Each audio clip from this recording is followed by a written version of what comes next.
Hello netizen, welcome to my YouTube channel, Pinchik Vlog. We are here in Starbucks. Sunday na, maraming Pilipina nag-enjoy din ng Starbucks. Siyempre, kailangan i-treat natin ang sarili natin. Ano? Akala mo ba, yung mga makakaling mo sa Starbucks, kaya rin naman Pilipina natin.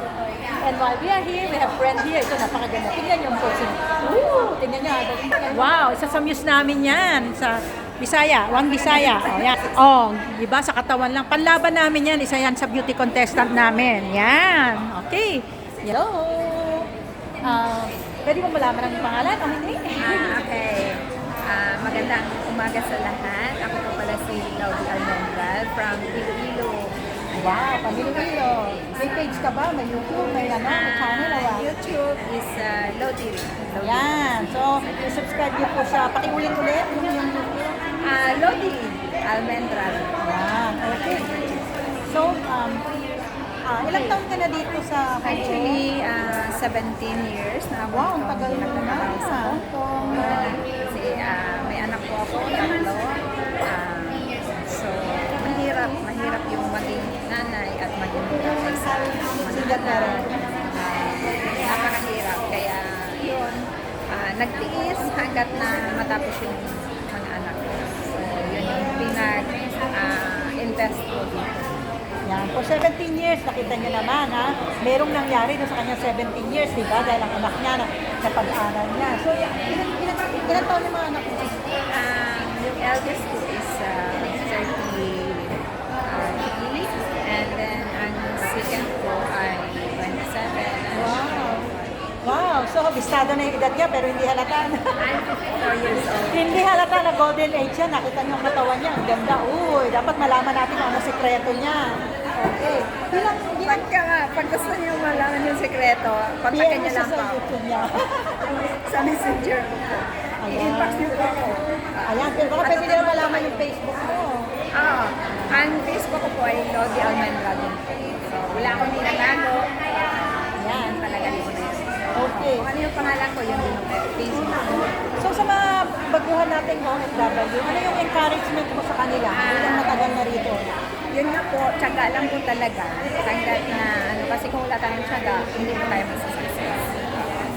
Kahit anong hirap, alam natin yan lahat, mahirap talaga yung trabaho dito sa Hong Kong. Walang hindi mahirap dito.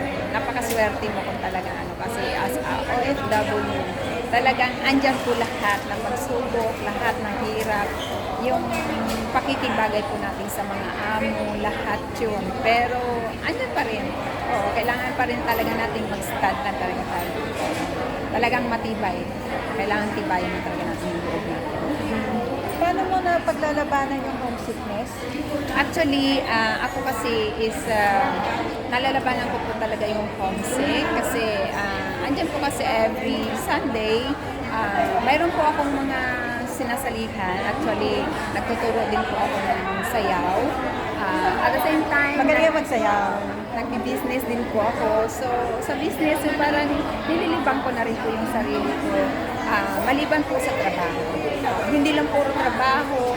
Ano man yung, ng pakikitungo ng amo ko, medyo mahirap. Pero talagang inaano ko po yun na dinididma ko po. So, hindi ko talagang inaano sa sarili ko, hindi ko pinapansin.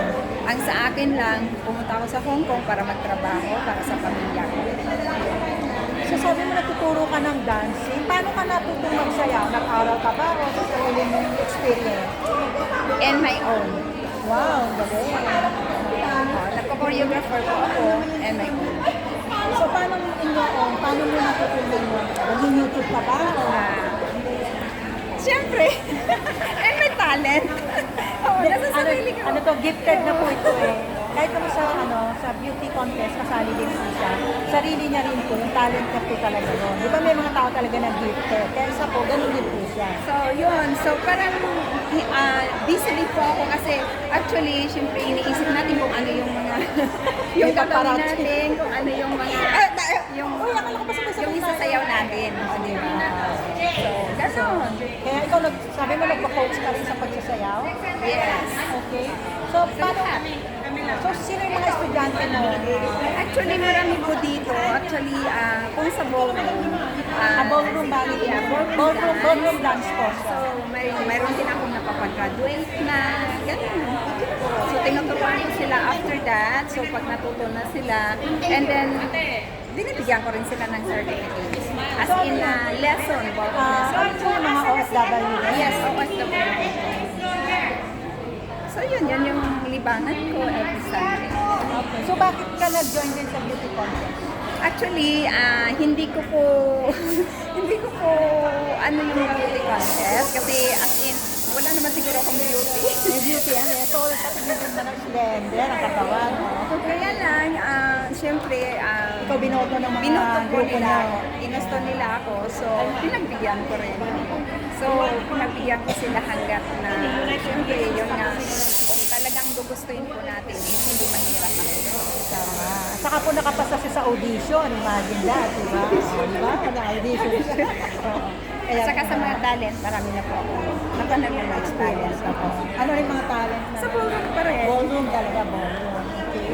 Ballroom dance. So, paano naman yung mga OFW na under struggle? Halimbawa, yung mga, paano, anong na-encourage mo sa Ako kanila? naman, ang masasabi ko lang po, yun nga, lahat po tayo, may mga problema, di ba? Nasa sa atin lang po kung paano natin ito malalagpasan, kung paano natin malalabanan yung mga problema. Kasi isa din po talaga ang problema na nakapa-stress sa atin, na alam ko, marami din po talagang mga kapwa natin dito sa OFW na minsan may mga karamdaman po na hanggat nasunuko na talaga sila na nahandong po sa hindi maganda. Kasi dahil nakakalungkot din ba yung Yes, mga dahil sa lungkot, nag-suicide ngayon. Yes, maraming nag-suicide, ano, di ba?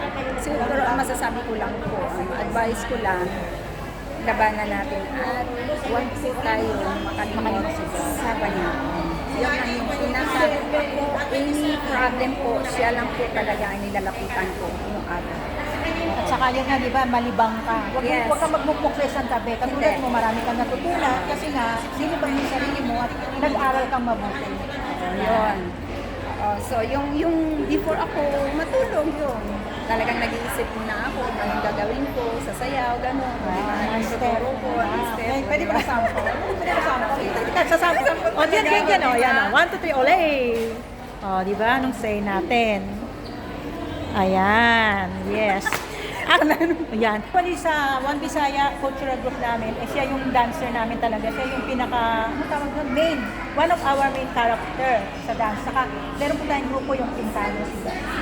Yung Pintados po, kasi may mga vlog po ako ng dance ng Pintados. Siya po yung isa sa ating magandang naka-costume doon ng ano, di ba? Ano yung costume doon? May hawak ng...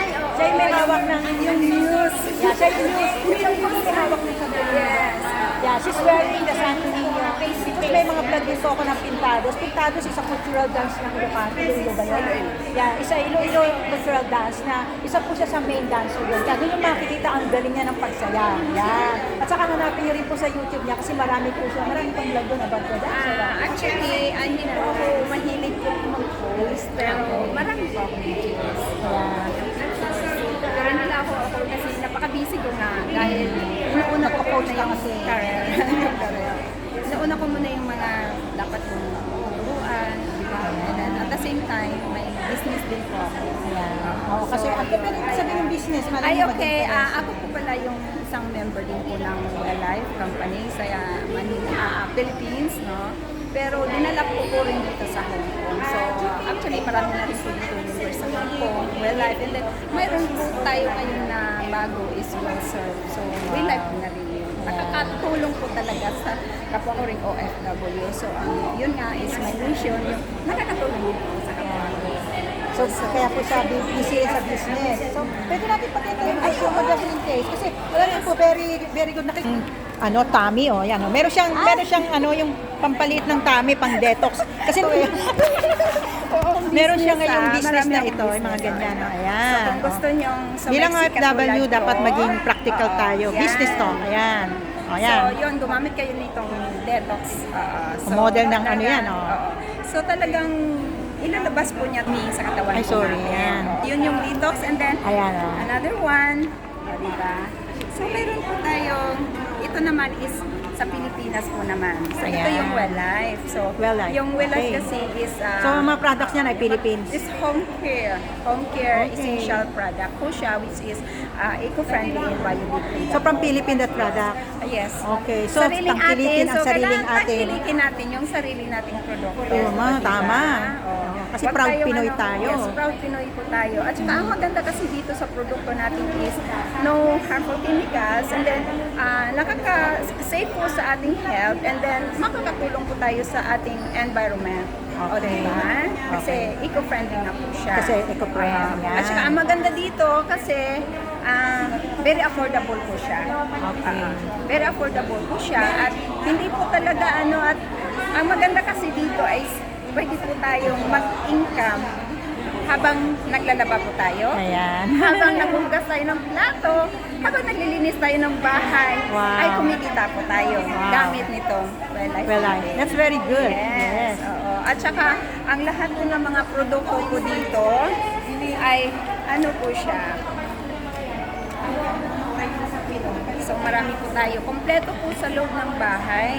Okay. So mayroon tayong detergent powder, mayroon po tayong fabric softener, mayroon po tayong dishwashing liquid, mayroon po tayong toilet bowl cleaner, mayroon po Okay. tayong disinfectant kasi Yes, that's gawa very na, good. diba, nag-pandemic po. So Oo. kahit po naman hindi nag-pandemic, so kailangan talaga nating maglinis ng bahay para safe naman po tayo. So Okay. ayan, kompleto po tayo. Mayroon po tayong hand wash, mayroon po din tayong, may mga skincare product din po tayo. So ayan po yung Yan po. So, tangkilikin po natin yung sarili nating produkto. So, if you are interested, you can message sister in her Lodi Almendral. Almendral. Sa kanyang YouTube or sa kanyang Facebook, or you can message Ate Panmoy. Yes. Yan. I-message pero para may consumption. Para may commission din ako. Joke lang po. Consumption na nga. Consumption. Joke lang. So, Kasi maganda rin yung mga member na lang kayo Yes, for a good ini-invite. price. Alam niyo kasi, ganito kasi yun. Ang maganda kasi dito, once member po kayo dito is meron po kayong 25% lifetime discount. So malaking-malaki talaga ang naitutulong sa atin budget, di ba? Una-una kasi, di ba, 25% discount. Malaki na yun. Malaki na yun. Malaki po. So imagine, di ba? So ang maganda dito, pag member ka na, maliban doon sa may 25% discount ka na, ay pwede ka pa rin umat-umat. Yeah. So, Diba? di ba? Sabi ko kanina, habang naglalaba ka, pwede ka mag-income. Habang naguhugas ng plato, naliligo ka, naglilinis ka ng bahay, pwede ka mag-income. So, isa ingat po lang po yan. yun. Yan. Isang halimbawa po natin to ng masipag na OFW natin dito sa Yes. Hong Kong na hindi lamang po nagmumukmuk sa isang tabi, kundi gumagawa po siya ng parang para magawin din ng extra income pag holiday. Kaya Kailangan maganda din po po yan. natin yun. Oo, kaysa naman na mag-isip tayo magpakamatay, dito na tayo. Oh, mag-isip na tayo ng additional extra income. So thank you for sharing. At maraming salamat. Sana Maraming na-encourage mo salamat. yung mga ka-OFW natin na hindi lang sa Hong Kong, hindi sa ibang bansa. Na sabi nga, be practical, be wise. Yan. Correct. Yun yun, 100%. So hanggang dito na lang po. Thank you. And thank you so much, sister. Ano yung huli mong pwedeng sabihin sa kanila? Yun, abangan nyo, lagi panoorin nyo yung FB Live ni Ma'am Annie. Yes, Ate Panmoy, Pinay na Chik. Ang Chik kinikin lang. din nyo. Don't forget to subscribe na YouTube channel. Mas marami po siya. Laging pinopost at nakakatulong din po sa atin. Oh, thank you. So hanggang dito na lang po. God Thank bless you. everyone. God bless. Happy Mother's Day. Yes. And always remember, be happy, keep safe, Yes. keep healthy, and keep trusting the Lord. Bye. Mag-well kayo to And be happy. mag-well life tayo. Woo. Thank you. Magandang life sa real life. Yes.